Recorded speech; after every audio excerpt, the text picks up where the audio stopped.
हाँ तो भाइयों, अपन बात कर रहे थे काई के बारे में, गोलीय दर्पण के बारे में। काई के बारे में? गोलीय दर्पण के बारे में। देखो, बात चल रही थी अपने पास गोलीय दर्पण के बारे में, और इससे रिलेटेड कई सारी बातें मैं बता चुका था, ठीक है ना। कि वक्रता केंद्र क्या होता है, वक्रता त्रिज्या क्या होती है, ठीक है ना। ध्रुव क्या होता है, मुख्य अक्ष क्या होती है ना। ध्रुव क्या होता है, मुख्य अक्ष क्या होती है, इसके अलावा फोकस बिंदु क्या होता है, फोकस दूरी क्या होती है, फोकस तल क्या होता है, और दर्पण का जो द्वारक है वो द्वारक क्या होता है, इसके बारे में अपन बातचीत कर चुके थे। चले नहीं यहाँ तक बात, ठीक है ना। आज अपन जो पढ़ने जा रहे हैं, अच्छा ये भी मैं बता चुका था तुम्हें कि उपाक्षीय किरणें, बता दी थी क्या भी?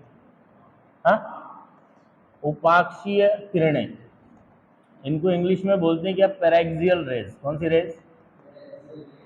Paraxial raise. ये क्या होती है? वो किरणें जो मुख्य अक्ष के बहुत नजदीक होती हैं, जिनके लिए आई और आर का मान अल्प होता है, छोटा होता है। क्लियर बात? इन किरणों को बोलते हैं उपाक्षीय किरणें।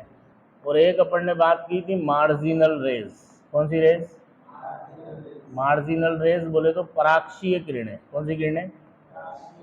पराक्षीय किरणें। ये क्या होती है? जो मुख्य अक्ष से अच्छी खासी दूरी पे होती है, जिनके लिए आई और आर का मान जो है वो अल्प नहीं होता है, बल्कि ज़्यादा होता है। अरे क्लियर है के बाद? इस तरह की किरणों को क्या बोलते हैं अपन? मार्जिनल रेज, पराक्षीय किरणें, ठीक है ना। और हम जो पढ़ेंगे वो कौन सी पढ़ेंगे? समझ में आती बात, ठीक है ना।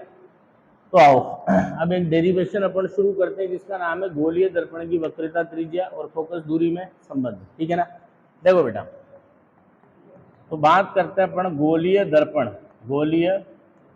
दर्पण की वक्रता त्रिज्या। गोलीय दर्पण की वक्रता त्रिज्या कैपिटल आर एवं फोकस दूरी एवं, चुपचाप भी बैठना भाई, यहाँ मेरे को नहीं पढ़ाया जाता, फिर चुपचाप बैठोगे, ठीक है ना।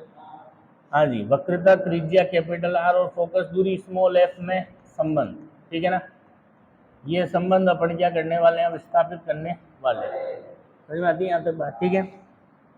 तो देखो भाई क्या कहा गया, अब ध्यान से सुनना। जैसे ये मेरे पास इस तरह से एक गोलीय दर्पण है, मैं उत्तल दर्पण को लेकर के बता देता हूँ।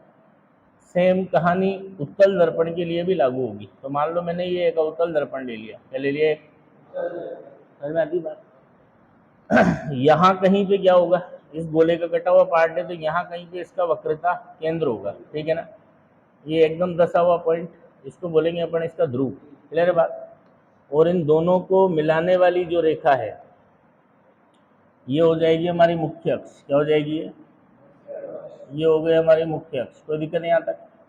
अब एक प्रकाश की किरण आ रही है, और वो कैसे आ रही है? पहली चीज तो वो जो प्रकाश की किरण आ रही है वो पैराक्सियल है, वो मुख्य अक्ष के बहुत नजदीक आ रही है, बट मैं थोड़ा सा दूर बनाऊंगा उसको। कहाँ बनाऊंगा? ताकि फोटो में थोड़ा क्लियर दिखे वो, ठीक है ना। तो यहाँ से इस तरीके से एक उपाक्षीय किरण पैराक्सियल रे मुख्य अक्ष के समांतर आती है। क्लियर है बात? अब ये किरण कहाँ से जाएगी? तो अपने को पता है फोकस से जाएगी। कहाँ से जाएगी? पर फिर भी अपन क्या करते हैं, वो नॉर्मल बना के बताते हैं कि कहाँ से गुजरेगी, ठीक है ना। तो ध्यान से देखना इधर, यहाँ पे ये अपन ने बनाया, इसमें क्या, ये नॉर्मल, और गोले में नॉर्मल डालने के लिए क्या करना पड़ेगा? वक्रता केंद्र से मिलाना पड़ेगा। तो मैंने इसको कैसे मिला दिया? वक्रता केंद्र से, ठीक है। ये मेरे पास हो गया बेटा नॉर्मल। क्या हो गया? क्लियर है यहाँ तक? ठीक। अब मैं मान लेता हूँ कि ये अगर थीटा पे आई, कितने पे आई? थीटा पे, तो जाएगी भी कितने पे? थीटा पे। तो ये जितने पे आई इसको उतने पे भेज देता हूँ। ये थीटा पे आई और गई भी कितने पे? थीटा पे। बोलो कोई परेशानी यहाँ तक? कोई कष्ट? ठीक है ना। तो ये थीटा पे आई थी, अपन ने इसको थीटा पे वापस से लौटा दिया। कोई दिक्कत? ठीक है। अच्छा, और मैंने सुना है कि जो किरणें कौन सी होती है? उपाक्षीय होती है, पैराक्सियल होती है, और मुख्य अक्ष के समांतर आती है। वो तो कहाँ से गुजरती है? फोकस से। मतलब प्रिंसिपल एक्सिस पे जो पॉइंट है फोकस है। तो यहाँ से लेके यहाँ तक, केंद्र से लेकर के यहाँ तक की जो दूरी है तो इसकी वक्रता त्रिज्या है, और फोकस बिंदु से लेके यहाँ तक की जो दूरी है ये इसकी फोकस दूरी है। और मेरे को क्या करना है? इन्हीं दोनों में संबंध लाना है, इन्हीं दोनों में। समझ में आती है यहाँ तक बात? ठीक है ना। अच्छा दूसरी चीज, ये जो किरण है ना भाई, ये बहुत नजदीक है वास्तविकता में, ये दर्पण इस तरह से, और ये जो किरण है ये इसके बहुत नजदीक है। तो बहुत नजदीक होने से क्या होगा, ये पॉइंट P है। अगर मैं यहाँ से इस पे एक लंब डालता हूँ, मान लो यहाँ से मैंने इस पे लंब डाला, तो ये लंब का जो पाद है, ये दोनों क्या करेंगे, आपस में कोइंसाइड करेंगे, समपाती होंगे, क्या होंगे आपस में, समझ में आती बात, ठीक है ना। तब देखो आगे की चर्चा करें अपन, तो मैं कहूंगा कि यहाँ पे अगर मैं एक लंब डालता हूँ, क्या डालता हूँ, एक, ठीक है ना, मान लो मैंने यहाँ से इस पे इस तरह से एक लंब डाला, ठीक भाई, ये ऐसे अपन ने लंब डाला। अब इनको कुछ एक काम करते हैं, नाम दे देते हैं, मान लो ये है P, ये अभिलंब है तो इसको N बोल दो, ये जो लंब यहाँ से डाला इसको M बोल देते हैं, क्लियर है बात। और क्योंकि जो हमारी किरण है वो कैसी है बेटा, पराक्षी है, इसलिए जो ये M और P जो है ना, M और P ये दोनों आपस में समपाती है, तो मैं N M की जगह NP शब्द का इस्तेमाल करूंगा, क्लियर है यहाँ तक बात। अब ध्यान से देखना, इसमें ये वाली और ये वाली, ये दोनों आपस में समांतर है, और ये तिर्यक रेखा है, तो ये जेड की आकृति बन रही होगी, तो ये कोण अगर थीटा है बेटा, तो ये वाला कोण भी कितना होगा, थीटा ही होगा। अब देख, इसमें एक समकोण त्रिभुज नजर आ रहा होगा, CMN नजर आ रहा है क्या, तो मैं जाता हूँ त्रिभुज कौन सा, CMN, क्लियर है क्या बात, CMN, क्लियर है यहाँ तक। तो यहाँ से मैं निकालूंगा टेन थीटा की वैल्यू, काई की वैल्यू, तो टेन थीटा की वैल्यू यहाँ से निकाल, टेन थीटा क्या होता है, लंब बटे आधा, तो लंब कौन होगा, NM, पर मैं M को क्या बोलूँगा, P, अरे क्लियर है। तो NP और आधार कौन है इसका, CP को PC बोल लो, एक ही बात है, ठीक है ना। तो बोलो लंब तो कितना हो गया, NP, और आधार कितना हो गया, PC, कोई दिक्कत, ठीक है। अब बोलो ये किरण क्या है बेटा, मुख्य अक्ष से बहुत नजदीक है, क्लियर बात। जो किरण है मेरी वो कैसी है, जो किरण मैंने भेजी है वो किरण कैसी है भाई, वो उपाक्षीय है, कैसी किरण है बोलो, और किरण अगर उपाक्षीय है तो थीटा का मान कैसा होगा, अल्प होगा, ठीक है ना। और मैंने सुना है थीटा अगर अल्प होता है तो टेन थीटा को आप लगभग बराबर क्या लिख सकते हैं, थीटा। तो यहाँ से थीटा का मान कितना आ जाएगा भाई, NP/PC, बोल कोई दिक्कत है क्या, कोई परेशानी, ये होगी तुम्हारी इक्वेशन नंबर 1, यहाँ तक कोई दिक्कत है क्या, ठीक है ना, अरे बोलो यार। चलो अब देखना, इसके बाद एक ट्राइंगल, एक त्रिभुज इसके अंदर और नजर आ रहा होगा, ये देख इधर, ये रहा FMN, दिख रहा है कि ये वाला, देखो शेडेड कर देता हूँ यहाँ थोड़ा, ये ट्राइंगल नजर आ रहा होगा, ये वाला दिख रहा है, ये क्लियर है बात, ठीक है। तो अब अपन जाते हैं कौन सी ट्राइंगल में, क्या नाम है बोलो इसका, त्रिभुज, क्या नाम है, FMN, FMN, क्लियर है बात। अच्छा एक चीज यहाँ पे देख, ये थीटा, तो ये टोटल कितना हो गया, ये टोटल 2 थीटा। अब ध्यान से देख, ये और ये समांतर है, और ये तिर्यक रेखा है, तो ये जेड की शेप बन रही है यहाँ पे, तो ये बेटा 2 थीटा है, तो ये भी कितना होगा, ये भी 2 थीटा होगा, अरे समझ में आ रही है बात, ठीक। तो अब यहाँ से मैं कहूँ तेरे से कि टेन 2 थीटा की वैल्यू निकाल, तो टेन 2 थीटा क्या मिलेगा बता, वही लंब बटे, तो लंब कितना है बेटा, NM, पर मैं NM ना बोल के क्या बोलूँगा, NP, क्योंकि मेरी किरण बहुत पास है, और अगर वो बहुत पास है तो ये जो लंब का पाद है, foot of the perpendicular M, ये M और P बहुत क्लोज होंगे, M और P दोनों बहुत, क्लियर है बात। तो मैं क्या लिखूंगा, लंब, लंब तो कितना हो गया NM, और बोला आधार कितना है, आधार कितना है PF, आधार कितना है, अब वापस से वही थीटा अल्प है, अल्प में कितना अल्प होगा, 1 डिग्री 2 डिग्री, अगर उसका डबल भी कर दोगे तो भी वो क्या रहेगा भाई, 2 डिग्री भी था तो 4 डिग्री हो गया। और ट्रिग्नोमेट्रिक रेशियोज के हिसाब से वो एंगल छोटा है, मतलब अप्रोक्सीमेशन लगाया जा सकता है, अप्रोक्सीमेशन। तो मैं क्या करूंगा बेटा, यहाँ वापस वही टेन 2 थीटा को लिख दूंगा, लगभग बराबर 2 थीटा, क्लियर बात। तो यहाँ से मेरे पास 2 थीटा की वैल्यू कितनी आ जाएगी, NM/PF, NM/NM, कोई दिक्कत। ये हो गई बेटा मेरे पास इक्वेशन नंबर 2, क्या हो गई इक्वेशन नंबर 2। अब मैं क्या करने वाला हूँ, जो इक्वेशन 1 है जिससे मैंने थीटा की वैल्यू निकाली है उसको उठा के मैं यहाँ डाल देता हूँ, ठीक है ना। तो जो आपकी इक्वेशन नंबर 1 है उससे वैल्यू उठा के कहाँ डालने वाला हूँ मैं, इक्वेशन नंबर 2 में, क्लियर है क्या। तो क्या मिलता है मेरे को 2, और थीटा की जगह क्या लिखूंगा बोल, NP/PC, ये मैं लिख दिया NP/PC, और ये NM, सॉरी कुछ गड़बड़ कर दी है, अच्छा इसमें NM लिख दिया, NM को NP बोलते हैं अपन, ठीक है ना। तो ये क्या हो गया अपने पास NP अपॉन PC और बराबर किसके, ये भी NP अपॉन PF के, क्लियर है। अब ध्यान से देखो तो NP से NP क्या हो गया, कैंसिल हो गया, ठीक है ना। तो क्या मिला यहाँ से मेरे को मिला 2/PC बराबर 1/PF। अब मैं इनकी वैल्यू डालता हूँ, बोलो पुट PC, PC क्या है बेटा, PC क्या है ये R, क्लियर है क्या। और PF, बोल PF क्या है बेटा, PF है F फोकस दूरी, समझ में आती क्या बात, ठीक है। तो जैसे इसके अंदर वैल्यू पुट करूंगा क्या मिला 2/R बराबर 1/F। तो यहाँ से F बराबर कितना आ गया R/2, F बराबर R/, या बोल दो R बराबर 2F। अरे क्लियर है क्या। तो यहाँ से अपने को क्या पता चलता है कि जो गोलीय दर्पण होता है, कौन सा दर्पण होता है, उसकी जो फोकस दूरी होती है, उसकी जो वो वक्रता त्रिज्या की आधी होती है, वो वक्रता त्रिज्या की। इसका मतलब क्या है कि ये जो फोकस होगा ना, आगे से हम इसको क्या करेंगे, C और P के कहाँ बनाएंगे, बिल्कुल बीच में, क्योंकि ये दूरी R है और ये दूरी R/2 है। इसका मतलब जो फोकस बिंदु है ये ध्रुव और वक्रता केंद्र के कहाँ होगा, बिल्कुल बीच में, बिल्कुल समझ में आती है यहाँ तक बात, ठीक है।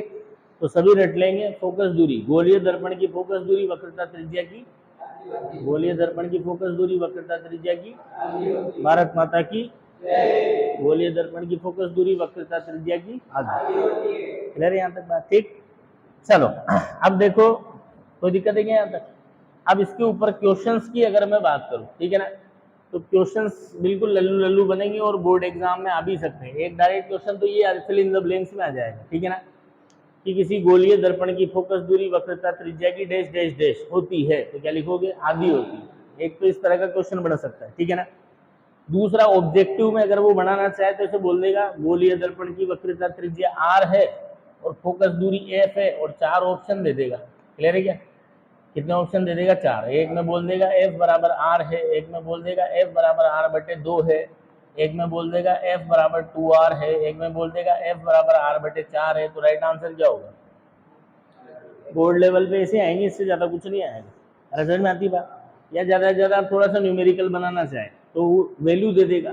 जैसे उसने बोल दिया कि एक गोलीय दर्पण है और उसकी वक्रता त्रिज्या कितनी है 40 सेंटीमीटर, और आपसे बोल दिया भाई इसकी फोकस दूरी बताओ, क्या बताओ इसकी, तो कौन सी बड़ी बात है, बोलो फोकस दूरी वक्रता त्रिज्या में क्या संबंध है, R/2, ठीक है ना। तो क्या पता चला यहाँ से 40/2 मतलब कितनी आ गई बेटा 20 सेंटीमीटर, कितनी आ गई, क्लियर है बात, ठीक है। इसी प्रश्न को उल्टा पूछ लो, इसी प्रश्न को उल्टा पूछ लो कि एक गोलीय दर्पण की फोकस दूरी 25 सेंटीमीटर है, कितनी है, तो बताओ इस दर्पण की वक्रता त्रिज्या क्या है, क्या है इसमें, ठीक है ना। तो सिंपल अपन कहेंगे उसने फोकस दूरी देके वक्रता त्रिज्या पूछी, तो वक्रता त्रिज्या फोकस दूरी की क्या है, डबल। तो 2 गुणा कितना हो गया बेटा 25, तो कितना आ गया 50 सेंटीमीटर। बोल बात समझ आई, कर लेगा। ये 4 टाइप के अलावा 5वें टाइप का क्वेश्चन 12वीं बोर्ड एग्जाम में नहीं बनेगा, 4 के अलावा 5वां नहीं बनेगा, ठीक है ना। पहला प्रश्न क्या बताया, फिल इन द ब्लैंक्स में क्या दे देगा कि गोलीय दर्पण की फोकस दूरी वक्रता त्रिज्या की डैश डैश होती है, तो क्या लिखेगा आधी। या मान लो इसको थोड़ा सा और बोल दें कि गोलीय दर्पण की वक्रता त्रिज्या फोकस दूरी की डैश डैश डैश, तो 2 गुनी होती है। फोकस दूरी वक्रता त्रिज्या की आधी है और वक्रता त्रिज्या फोकस दूरी की डबल है, क्लियर है बात। एक प्रश्न पूछ लेगा कि वक्रता त्रिज्या R है, फोकस दूरी F है, सही रिलेशन बताओ कौन सा है, तो जिसमें F बराबर R/2 या R बराबर 2F लिखा हो वो सही है, समझ में आती है यहाँ तक बात, ठीक है। इस तरीके के क्वेश्चन दे सकता है, R देके F पूछ लेगा, F देके R पूछ लेगा, बाकी इसके अलावा कुछ नहीं पूछ सकता, कोई दिक्कत नहीं यहाँ तक, पक्का। और एक पर्टिकुलरली डेरिवेशन ही पूछा जा सकता है कि क्या करो, अवतल दर्पण की मदद से, अवतल दर्पण की मदद से गोलीय दर्पण की फोकस दूरी और वक्रता त्रिज्या में संबंध लाओ। अच्छा यही प्रश्न बेटा अगर उत्तल दर्पण में बोल दे डेरिवेशन करने को, क्या करने को, उत्तल दर्पण में, तो उसको कैसे करना है, पूरी सिनेरियो सेम रहेगा, बस ये फोटो में जो फोटो इधर नजर आ रहा है, ये जो फोटो इधर नजर आ रहा है, ये पिक्चर उधर बन जाएगी। अरे क्लियर है बात, बाकी सारा काम वो का वही करना है, देखो मैं करके बता देता हूँ, ठीक है ना। अगर वो उत्तल दर्पण के लिए बोले अपने से, तो अपन ने सबसे पहले बना लिया भाई साहब ये कौन सा दर्पण, उत्तल दर्पण। कौन सा दर्पण? ये बन गया आपका उत्तल दर्पण। क्या बन गया ये? क्लियर है? हाँ भाई, तो ये इस गोले का पार्ट होगा, तो इसका वक्रता केंद्र यहाँ कहीं होगा। ये बिल्कुल उभरा हुआ पॉइंट, इसको क्या बोलेंगे? ध्रुव। क्या बोलेंगे इसको? क्लियर है? और वही इन दोनों को मिलाने वाली ये जो रेखा है अपने पास, ठीक है, ये हो गई हमारी क्या? मुख्य अक्ष। क्या हो गई ये? मुख्य अक्ष। अब मैं वापस से क्या करूँगा? मुख्य अक्ष के समांतर एक किरण भेजूंगा। कौन सी वाली? पैरेक्सियल, उपाक्षीय, जो मुख्य अक्ष के बहुत नजदीक है, बाकी दिखाऊंगा दूरियां। तो ये इस तरीके से गई। क्लियर है? अब बात आती है, ये आ तो गई, अब जाएगी कहाँ से? तो कौन बताएगा? अभिलंब। कौन बताएगा? अभिलंब। अब तो बातें याद हो जानी चाहिए तुम्हें, ठीक है ना? कौन बताएगा? अभिलंब।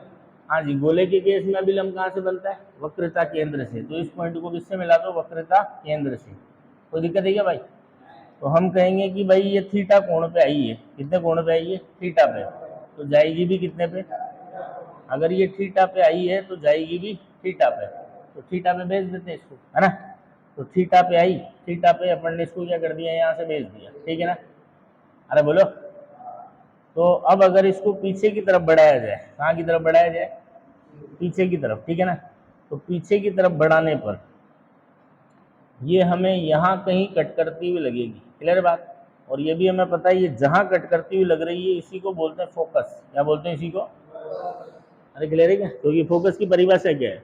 मुख्य अक्ष के समांतर आने वाली उपाक्षीय किरणें जो परावर्तन के पश्चात मुख्य अक्ष के जिस बिंदु पर मिलती है या मिलती हुई प्रतीत होती है, तो अवतल में तो मिलती है और उत्तल में मिलती हुई प्रतीत होती है, तो ये प्रतीत करवा दी। क्लियर बात? अब देखो भाई, वापस से वही बात, ये दूरी कितनी है बेटा? f, और ये दूरी कितनी है बेटा? r। अब वापस से तू क्या करेगा? यहाँ पे एक लंब डालेगा। क्या डालेगा? लंब। और ये लंब जो डालेगा, मान लो ये n है और ये m है। अरे क्लियर है क्या? ये दोनों आपस में कैसे होंगे? संपाती। क्लियर है बात? तो जहां पे भी m बोलने की जरूरत पड़े, m मत बोलो, p बोल सकते हैं, कोई दिक्कत नहीं, ठीक है ना? हाँ भाई, ये कोण थीटा है। कितना? ये कोण थीटा है, ठीक है ना? ये सॉरी, ये वाला थीटा है, तो शीर्षाभिमुख से ये भी कितना होगा? थीटा। कोई दिक्कत है क्या यहाँ तक? पक्का? ठीक है ना? चलो, तो ये अपने पास हो गया। इसी तरीके से इसको अगर आगे बढ़ाऊं तो ये थीटा है, तो ये भी कितना होगा? थीटा। क्लियर है ना? पक्का? अब ध्यान से देखो, ये थीटा है तो एकांतर कोण से ये कितना हो गया? थीटा। तो इस वाले त्रिभुज से टेन थीटा निकाल लेना, निकाल लेगा। फिर ये पूरा 2 थीटा है, तो ये भी पूरा कितना होगा? 2 थीटा। फिर इस वाले त्रिभुज से टेन 2 थीटा निकाल लेना, वही काम करना है सेम, बस वो फोटो जो उधर था वो इधर हो गया। अरे क्लियर है क्या? कर लेगा? तो आज का काम तेरा ये है कि कल तू मेरे को कॉपी में इसको करके दिखाएगा, मैं आते ही पहले चेक करूँगा, ठीक है ना? फोटो बना हुआ है, तुम्हारे नोट्स में भी बनवा रखा है मैंने, फोटो बना बनाया रेडीमेड है, बस तुम्हें मेरे को कैलकुलेट करके बताना है। समझ में आती बात? कोई भी भूल नहीं चाहिए, ध्यान सुन लेना है, ठीक है? क्लियर है यहाँ तक? अब अपन बात करते हैं कि ये जो हमारा गोलीय दर्पण होता है, इसकी फोकस दूरी को प्रभावित करने वाले कारकों के बारे में अपन बात करते हैं, ठीक है ना? कि गोलीय दर्पण की फोकस दूरी कैसे कैसे प्रभावित होती है। गोलीय दर्पण की फोकस दूरी, गोलीय दर्पण की फोकस दूरी को प्रभावित करने वाले कारक, गोलीय दर्पण की फोकस दूरी को प्रभावित करने वाले कारक। अरे क्लियर है क्या? तो बात करते हैं अपन गोलीय दर्पण की फोकस दूरी को प्रभावित करने वाले कारक, ठीक है ना? तो जब अपन ने फोकस दूरी से पूछा कि बता रही तुझे कौन कौन जो है तुझे छेड़ सकता है, तो इसने कहा वन एंड ओनली वक्रता त्रिज्या, उसी को हक है, वो अगर बदलेगा हाँ वही मुझे छेड़ सकता है। बहुत बढ़िया ना? अरे बोलो। तो गोलीय दर्पण की फोकस दूरी सिर्फ एक ही वजह से छिड़ती है, उसकी वक्रता त्रिज्या से। क्लियर बात? बाकी और कोई ऐसा बना ही नहीं है जो क्या कर दे, उसकी फोकस दूरी को छेड़ दे। क्लियर बात? बहुत बढ़िया ना? तो फोकस दूरी को छेड़ने वाला कौन है? फोकस दूरी होती है, ठीक है ना? तो वन एंड ओनली आर, केवल आर ही इसको छेड़ सकता है, ठीक है ना? तो हम कहेंगे प्रभावित करने वाले कारकों में कौन है? केवल आर, केवल आर। अरे क्लियर है बात? इसके अलावा कोई और, कोई पर्दे के पीछे छुपा हुआ ऐसा कुछ भी नहीं है, ठीक है ना? जो है वो यही है। अरे क्लियर है बात? ठीक है ना? बाकी और कोई भी नहीं छेड़ सकता। बाकी बेवकूफ़ बढ़ाने के लिए विभिन्न प्रकार के प्रश्न अपने से किए जाते हैं, जैसे क्या क्या प्रश्न करते हैं, तुम तो दिमाग में सेट कर लेना। अगर आर चेंज होगा तो फोकस दूरी बदलेगी, आर चेंज होगा तो फोकस दूरी बदलेगी। अगर आर चेंज नहीं हुआ तो फिर फोकस दूरी चेंज होगी कि कतई नहीं होगी। समझ में आती बात। जैसे मैं कुछ क्वेश्चन करूं, क्वेश्चन कुछ इस तरह से कि एक दर्पण है, क्या है, एक दर्पण, ठीक है ना। उस दर्पण को हम क्या कर रहे हैं भाई साहब, दर्पण में अपना चेहरा देख रहे हैं अपन वायु में। कहाँ पे देख रहे हैं, ये दर्पण वायु में है। आपसे कहा कि एक दर्पण वायु में है, तब उसकी फोकस दूरी f1 है। कितनी है फोकस दूरी, f1। अरे क्लियर है बात, ठीक है। अब इसको क्या करते हैं अपन, मान लो स्विमिंग पूल में पानी में डुबो देते हैं। क्लियर है बात। तो मान लो अपने पास इस तरह से ये कोई कंटेनर है, ठीक है ना, और इसके अंदर क्या भरा हुआ है भाई साहब, पानी भरा हुआ है। क्लियर है बात। बढ़िया गाने चल रहे हैं, स्विमिंग पूल में नहा के और भी मैं नमकीन हो गई हो। ब्लू ब्लू तो है पानी, वो तो ठीक है, बाकी स्विमिंग पूल में नहा के क्या हो चुकी हो, बहुत बढ़िया। मेरे समझ में नहीं आया, स्विमिंग पूल में नहा के नमकीन कैसे होगी। स्विमिंग पूल में नहा के तो क्लोरीन होता है, उसमें तो क्लोरीफाई होगी, ठीक है ना। नमकीन कैसे होगी, नमकीन तो समुद्र में नहाती होगी। बहुत बढ़िया, बहुत सुंदर। बाकी वो नमकीन कुछ अलग दृष्टि से कहना चाह रहा है, ठीक है ना। मतलब कुल मिला के बात है, बोले बढ़िया लग रही हो, क्या लग रही हो। बहुत बढ़िया, बहुत सुंदर। चलो अब इस दर्पण को क्या कर दिया भाई साहब अपन ने, स्विमिंग पूल में डाल दिया नमकीन करने के लिए। क्लियर है बात। अरे बोलो। अब वो बोल रहा है कि यहाँ इसकी फोकस दूरी f2 हो गई, यहाँ इसकी फोकस दूरी कितनी हो गई, f2। समझ में आती बात, ठीक है ना। तो आपसे पूछा गया कि सही विकल्प का चयन करो। f1 और f2 दोनों बराबर है। दूसरा, f1 छोटा है f2 बड़ा है। तीसरा, f1 बड़ा है f2 छोटा है। और मान लो चौथा ऑप्शन है अपने पास नन ऑफ दीज। चौथा ऑप्शन क्या है, नन ऑफ दी अबव। अरे क्लियर है क्या बात, ठीक है। तो हम कहेंगे ऑप्शन ए इज करेक्ट, क्योंकि ये पानी में जाने से दर्पण क्या हुआ, सिर्फ गीला हुआ है। पानी में जाने से दर्पण सिर्फ गीला हुआ है, बाकी इसकी वक्रता त्रिज्या पहले जितनी थी, इसकी वक्रता त्रिज्या अभी भी उतनी ही है। पानी में जाने से बस ये गीला हुआ है और कुछ नहीं हुआ। ट्रांसपेरेंट कैसे हो जाए, पागल है क्या। ट्रांसपेरेंट का मतलब तो पॉलिश हट गई, पानी में ले जाते पॉलिश हट जाएगी, क्या फालतू बात कर रहा है। देखो भाई, कोई ट्रांसपेरेंट कैसे हो जाएगा दर्पण, तो दिमाग खराब, ट्रांसपेरेंट हो जाए, पुलिस थोड़ी हटगी, पुलिस ढंग से करिए भाई साहब। अरे क्लियर है क्या, ठीक है।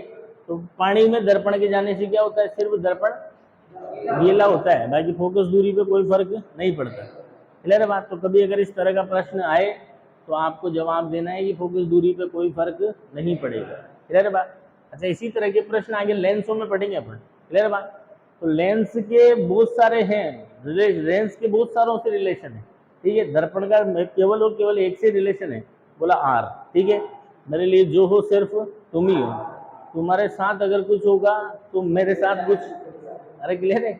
बाकी अगर जो है तुम्हारे कुछ करने से तुम्हारे साथ अगर कुछ नहीं हुआ तो फिर मैं वैसी की वैसी ही रहूंगी, मेरे अंदर कोई परिवर्तन नहीं आएगा। क्लियर है बात। जैसे एक क्वेश्चन अपन ने बनाया, बोला पानी में डुबा दिया, तो बताओ दर्पण की फोकस दूरी पे क्या हुआ, तो हम कहेंगे बस साहब कुछ नहीं हुआ, बस दर्पण गीला हुआ है, बाहर निकाल के टॉवल से पोंछ लो। अरे क्लियर है बात। बाकी फोकस दूरी पे कोई फर्क नहीं पड़ेगा। बहुत बढ़िया, बहुत सुंदर, है ना। अब बात करते हैं अपना दर्पण को काटते हैं। दर्पण को क्या करते हैं, कटिंग करते हैं इसकी, ठीक है ना। जैसे मैं कहूँ कि मान लो मेरे पास ये इस तरीके से दर्पण है, क्या इस तरीके से दर्पण, समझ में आती है बात, ठीक। और आपसे बोला जी इसकी फोकस दूरी जो है ना वो f1 है, कितनी है, या f बोल लेते हैं, फोकस दूरी कितनी है इसकी, f। क्लियर है। और सामने वाले ने कहा कि मैंने इसके काट के दो कर दिए टुकड़े, क्या कर दिए, मैंने इसको ऐसे कैंची चलाई। क्लियर है। और ऐसे कैंची चला करके क्या कर दिए, इसके दो टुकड़े, कितने टुकड़े, अरे क्लियर है। तो ध्यान से देखो, एक टुकड़ा ऐसा मिलेगा, ये वाला जो टुकड़ा इसको हूबहू इधर बना देता हूँ मैं, ठीक है भाई। ये एक टुकड़ा तो ऐसा मिलेगा, ठीक है ना, ये पीस नंबर 1, ठीक। आपसे कहा एक टुकड़ा तो ये हो गया और दूसरा टुकड़ा ये हो गया। क्लियर है क्या। ये क्या हो गया, इसके दो टुकड़े हो गए, क्या हो गया, दो टुकड़े हो गए। ये ले गेप ले ले बस, और दूं गेप, ज्यादा गेप ठीक नहीं बेटा, है ना। बहुत बढ़िया, कोई दिक्कत नहीं, यहाँ तक मिल गया गेप, है ना। अब देखो इसकी लाइट ही गई यार। अब हो गया। तो देखो बात कुछ इस तरह से, अगर प्रश्न अपने से पूछा जाए कि मान लो ये हमारे पास कोई दर्पण है, क्या है बेटा, ये कोई दर्पण है और इसको कैंची चला के क्या कर दिया, मान लो कैंची चलाई कुछ इस तरह से, ये कैंची चलाई और इसको दो टुकड़े कर दिए इसके, कितने, ठीक है, ये कैंची चला के दो टुकड़े कर दी। ये पहले जो पूरा दर्पण है इसकी फोकस दूरी एफ है, कितनी है, एफ, क्लियर है बात। अब जो दो टुकड़े अपने को मिले वो कुछ मान लो इस तरह से, एक टुकड़ा ये रहा और दूसरा टुकड़ा ये रहा। अरे क्लियर है क्या बात, कोई दिक्कत, ठीक है। अब इसकी फोकस दूरी मान लो F1 बोल रहा है, इसकी F2 बोल रहा है, और आपसे बोला इन तीनों में संबंध बताओ, F1 F2 और F3 में क्या करो, रिलेशन बताओ किसमें, F1 F2 एंड F, इन तीनों में रिलेशन बताओ, क्लियर है बात। तो हम इससे पूछेंगे यार तेरी फोकस दूरी F है, तू बता किस गोले का पार्ट है। तो इसने कहा जी भाई साहब मैं इस गोले का पार्ट हूँ। अरे क्लियर है बात। इसकी वक्रता त्रिज्या कितनी है, R, तो इसका मतलब फोकस दूरी कितनी हो गई, R/2। हमने इनसे जाके पूछा तुम किस गोले का पार्ट हो, तो बोला यार मैं पूरा इस गोले का पार्ट था, दो टुकड़े कर दिए तो पार्ट तो उसी गोले का रहा। अरे बोलो, तो ये वाला भी उसी गोले का पार्ट है और ये वाला भी उसी गोले का पार्ट है, तो इसके लिए भी वक्रता त्रिज्या वही है और इसके लिए भी वक्रता त्रिज्या वही है। तो यहाँ पे इसमें भी फोकस दूरी कितनी आएगी, इसमें भी कितनी आएगी। अरे क्लियर है बात, ठीक है। तो क्या देखने को मिलेगा, F1 F2 और F, ये तीनों बराबर होंगे। अरे क्लियर है, क्योंकि काटने से भी क्या नहीं होता, वक्रता त्रिज्या पे कोई फर्क नहीं पड़ता। दर्पण छोटा हो जाता है पर जिस गोले का भाग है वो थोड़ी छोटा हो जाएगा। अरे बोलो, समझ में आती बात। जैसे मैं कहूँ ये गोला है, अब इसमें से तुम इतना सा पार्ट काटो, चाहे बड़ा पार्ट काटो, ये छोटा पार्ट इस गोले का भाग है तो ये बड़ा भी तो इसी गोले का भाग है, तो काटने से क्या होता है, दर्पण छोटा हो जाता है, काटने से क्या होता है, छोटा हो जाता है काटने से क्या होता है, छोटा हो जाता है। वक्रता त्रिज्या पे थोड़ी फर्क पड़ता है, अरे साइज कम हो जाता है, बाकी वो जिस गोले का पार्ट है वो तो उतने का ही रहेगा, या छोड़ लो अरे बोलो यार, बोले यार तुम काट भी दोगे ना तो भी फोकस दूरी पे कोई फर्क नहीं पड़ेगा, समझ में आती है बात, ठीक है। हाँ हाँ, वो दर्पण इतना था वो इतना हो जाएगा, बाकी फोकस दूरी तो वही रहेगी, फोकस दूरी तो वही रहेगी। अच्छा कभी कभी क्या है, जैसे मान लो आपसे बोल दिया कि ये दर्पण है भाई, क्या ये, ठीक है ना, ये गोलीय दर्पण है, ठीक, ये हमारे पास गोलीय दर्पण है, इसकी फोकस दूरी F है, फोकस दूरी क्या है इसकी, F। अब वो बोलेगा कि मैंने क्या किया, ये जो दर्पण था इसके निचले आधे भाग पे काला काला पोत दिया, क्या कर दिया, ये मान लो इसके निचले आधे भाग को काला कट कर दिया अपन ने, ठीक है ना। काला करने का मतलब क्या हुआ कि अब ये प्रकाश को परावर्तित करने के काबिल रहा कि नहीं रहा, नहीं रहा, ये नीचे काला काला पोत दिया, रेगुलर है।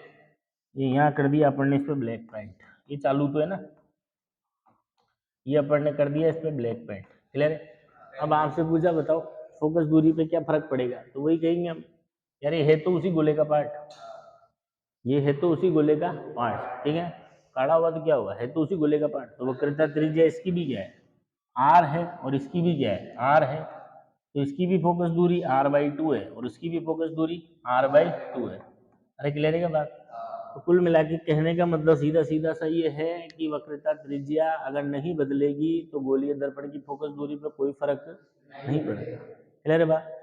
अगर आपको फोकस दूरी बदलनी है तो उसके लिए वक्रता त्रिज्या ही बदलनी पड़ेगी, और वक्रता त्रिज्या बदलने का तरीका क्या है, या तो दर्पण ही बदल लो या फिर फ्लेक्सिबल दर्पण लेके उसको पिचका दो, क्या कर दो उसको, अरे क्लियर। और मेरे हिसाब से फ्लेक्सिबल दर्पण तो कहाँ मिलते हैं, नहीं मिलते, ठीक है। हाँ, ये सिल्वर कलर की जो शीटें वीटें आती है, सिल्वर कलर की शीट आती है ना, वो शीट भी तो दर्पण की तरह बिहेव करती है, अरे क्लियर। जैसे मान लो मेरे पास सिल्वर कलर की शीट है, अगर वो सीधी है तो समतल दर्पण, उसको तुमने पिचका दिया, ये बन गया गोलीय दर्पण। इधर से देख रहे हो तो, इधर से देख रहे हो तो अवतल और इधर से देख रहे हो तो उत्तल, अब इसको और पिचका दोगे तो इसका कर्वेचर और बढ़ जाएगा, और कर्वेचर और बढ़ जाएगा तो वक्रता त्रिज्या कम हो जाएगी। क्लियर है? वक्रता त्रिज्या कम हो जाएगी तो फोकस दूरी भी कम हो जाएगी। तो कुल मिला के फोकस दूरी तभी बदलेगी जब वक्रता त्रिज्या बदलेगी। अगर वक्रता त्रिज्या नहीं बदलेगी तो फोकस दूरी में कोई परिवर्तन नहीं आएगा। फिर तू पानी में डूबा, तू काट के 2 कर दे, मैं तो कहता हूँ तू तो काट के 10 कर दे। क्लियर है बात? ठीक है ना? तू तो एक काम कर, क्या बोलते हैं उसको, बुर्ज खलीफा पे चढ़, वहां से पटक और 1000 टुकड़े कर दे, तो भी फोकस दूरी, हर एक टुकड़े की फोकस दूरी उतनी ही रहेगी। हर एक टुकड़े की फोकस दूरी, समझ में आती बात? तू काड़ा पोत दे तो भी फोकस दूरी पे कोई फर्क पड़ने वाला नहीं। समझ में आ रही है यहाँ तक बात? अरे बोलो पक्का? तो आज के लिए इतना ही रखते हैं, कल करते हैं बाकी बात। ठीक है ना?